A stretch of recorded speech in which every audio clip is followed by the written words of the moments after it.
किसी किसी ने बोला कि पवन का गाना सुने हैं, बड़ा हिट हुआ है। तो हमारे चाचा बोलते थे कि यार जब रिकॉर्डिंग हुआ ही नहीं है तो गाना कहाँ से सुन लिया आप लोग। बट एक मैंने कार्यक्रम किया था, मंच किया था, जहाँ मुझे एक गाना गाने का मौका मिला था। जब मैंने गाना स्टार्ट किया तो जो शो करवाए थे उनका आदेश हुआ कि किसी का कार्यक्रम नहीं होगा, ये लड़का ही गाएगा।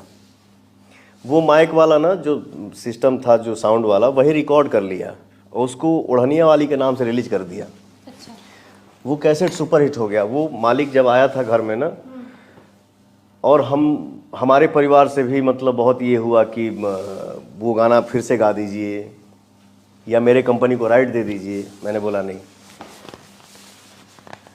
हमें पता था या नहीं पता था, अब पता हो गया कि हाँ ये गाना बहुत बड़ा हिट हो गया, और इस गाने के वजह से इस गांव के कीचड़ पार करके हिंदुस्तान के सारे कंपनी वाले आ गए कि मुझे बच्चा का गाना चाहिए, मुझे बच्चा का गाना चाहिए। तो वो आपके नसीब में था और आपके वजह से मेरे नसीब में आ गया। तो जो आपने किया है वो आप ही के पास रहेगा, कोई इसका राइट नहीं लेगा। तो उस समय माई का रिएक्शन क्या था, आपकी मम्मी का रिएक्शन क्या था? एगो लड़का विकास के वी पे चल दे तो माँ जितना खुश होगी उसको मैं शब्दों में नहीं बता पाऊंगा, क्योंकि माई ऐसा एगो चीज़ ही है ना, चीज़ नहीं बोलूँगा, माँ होती है। माई ऐसा एगो स्थान है दुनिया में, हर रिश्ता आप कमा लीजिए और आप बैठे हैं खाने पे, 4 रोटी खा गए, 5 रोटी खा गए, 6ठा रोटी खा गए, 7वां का जब डिमांड होगा तो मन में आ ही जाएगा बड़ा खाता यार। सही बात है। लेकिन आप 10 रोटी भी खा जाएंगे ना तो माई बिना पूछले किचन से एगो रोटी उठा के ले पूछी, बोली कि अरे ले अभी खैले कहाँ। तो वो माँ से ही आप उम्मीद कर सकती हैं और किसी से नहीं। तो माई ने आशीर्वाद दे दिया है ना चुनावी मैदान में उतरने के लिए। अरे क्योंकि सबसे बड़ा आशीर्वाद तो वही है, घर से आशीर्वाद स्टार्ट होता है। माई के आशीर्वाद लेके ही हम कहीं निकली ला। सो के उठता हूँ, खैर ये सब बताना नहीं चाहिए। नहीं क्यों नहीं, आप प्रेरणा स्रोत है, बहुत लोग पवन सिंह बनना चाहते हैं। ये मेरा सौभाग्य है। दुनिया का कोई भी काम आ जाए, मैं हारमोनियम पे हाथ रखता हूँ तो वही भजन बजाता हूँ पहले, भले फटफट पता भी नहीं चलता है कि क्या कर रहा है अगला। बट वो सरस्वती माई के, हनुमान जी के और गुरु जी के, वो हारमोनियम पे पहले भले मैं ऊपर ही छेड़ दूँ, बट वो तीनों चीज़ प्ले करूँगा, इसके बाद ही चौथा मैं स्टार्ट करता हूँ।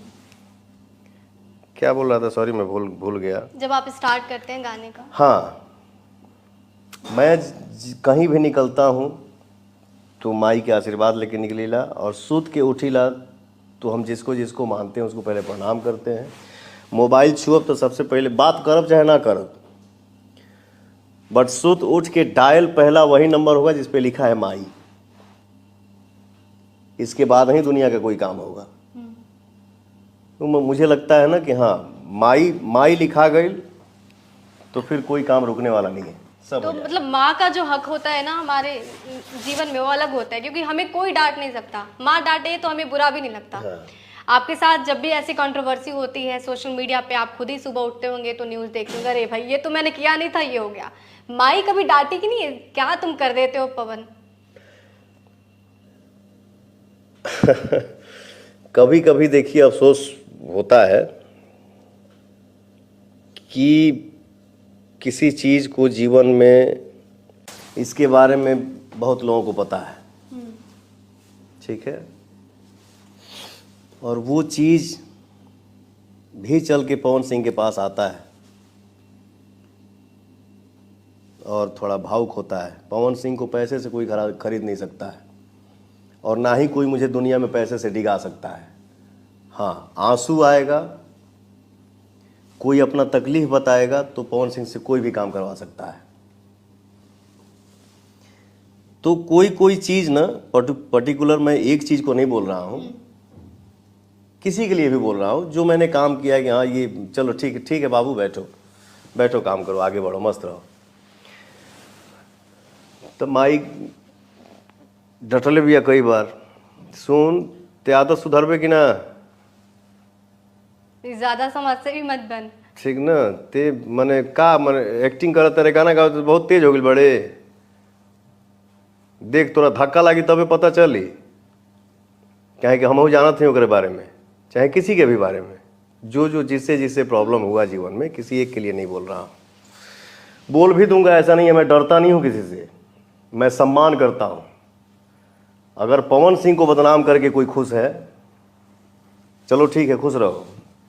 अगर वही काम मैं भी कर दिया कि हाँ, किसी का इतिहास पवन सिंह से भी छुपा नहीं है, हर चीज़ है, बट नहीं चाहता हूँ जब उसने किया और वही काम मैं भी कर दूंगा तो फिर हम में उसमें कोई फ़र्क नहीं रह जाएगा। चलो ठीक है, पवन सिंह खराब है, तुम साबित करना चाहते हो ना पवन सिंह घटिया है, ठीक है, समय होता है, समय बलवान होता है, मुझे बोलने की ज़रूरत नहीं है। माँ बाप के मुंह से आदमी सुना है दीवार को भी कान होता है, और सच्चाई छुपती नहीं है, एक ना एक दिन सामने आएगा ही। वो चाहे पवन सिंह की सच्चाई हो, चाहे आपकी या दुनिया में किसी भी इंसान की। तो खुद से इसको गंदा करने की ज़रूरत नहीं है। प्रभु को सब पता है और दुनिया को समय आने पे सब पता चल जाएगा। बिल्कुल पवन जी, जब ऐसी बातें आती है, कंट्रोवर्सी वाली बातें, तो कई बार ऐसा होता है कि एक ही चीज़ हम बार बार सुन रहे हैं तो अंदर से बहुत क्रोध आता है। बहुत सारे इंसान टूट जाते हैं, बहुत सारे इंसान जो आपकी तरह है वो जो चुप रहते हैं, वो अपने अंदर उन चीज़ों को रखते हैं और वही उनकी मजबूती हो जाती है।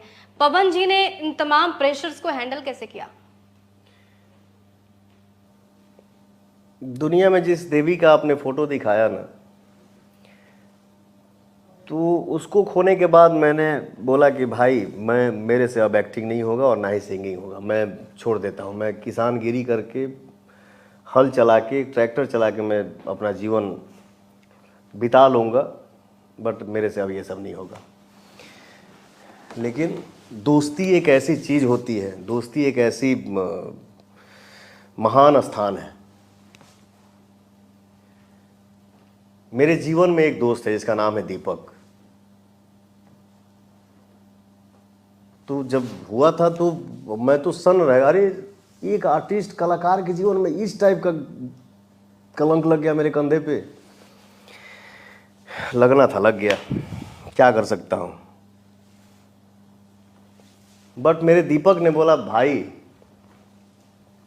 अनहोनी तो हो ही गया जो नहीं होना चाहिए था, बट एक बात हमेशा ध्यान रखना पवन सिंह, तुम सिर्फ अपने घर के बेटे नहीं हो, तुम पूरे हिंदुस्तान के बेटे हो और पूरे भोजपुरिया संसार के बेटे हो।